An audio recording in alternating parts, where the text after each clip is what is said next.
Next question. Khai.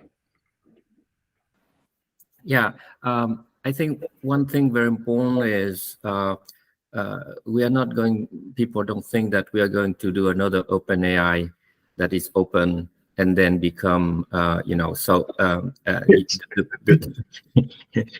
ClosedAI. We're going to yes, start off as OpenAI, then rename ourselves to ClosedAI. Exactly.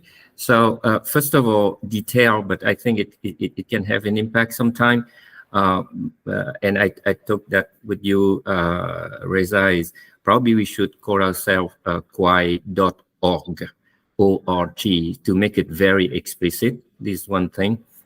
The other thing is we want democratization, right? So we should not privilege the one that have more money. I mean by that is it's not because you're a big corporation and you pay a lot, then you have more access to the small one. And I think that everybody that would sponsor should have the same level of access. It's just depend on their size that the price is different. So you give the same chance to a startup company or small thing than the big one.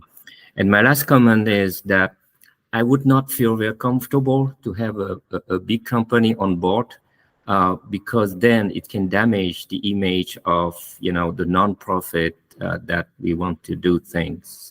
So this is my comment. Fair points. Those are all fantastic points. And in fact, the way Fido prices its tiers, you pay depending on the size of your corporation, and you actually get the same level of and incidentally, I purchased both Kwaai.ai and Kwaai.org. So once we've got the 501c3 filing done, then we can start adopting Kwaai.org. Well, I think so. It's just yeah, you can wait or you can just do it now okay. Because people can start to I don't know. Understood. Okay. Sorry, Mike's got his hand back up again, Matt. Yeah, Mike, you're up.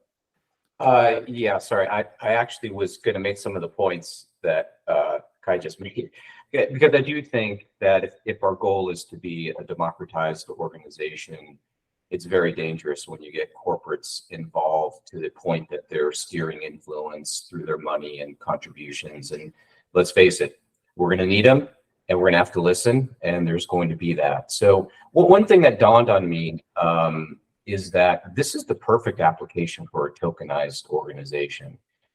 And I know it's a dirty word to some people, but I think of all the innovation that is related to the ability to tokenize things, creating working groups in the old-fashioned way would have been more democratized and fairer, and outcomes and financial rewards can happen through tokenization while it still is open and open sourced and open and available, and it helps with voting and all sorts of things to steer direction in a democratized fashion.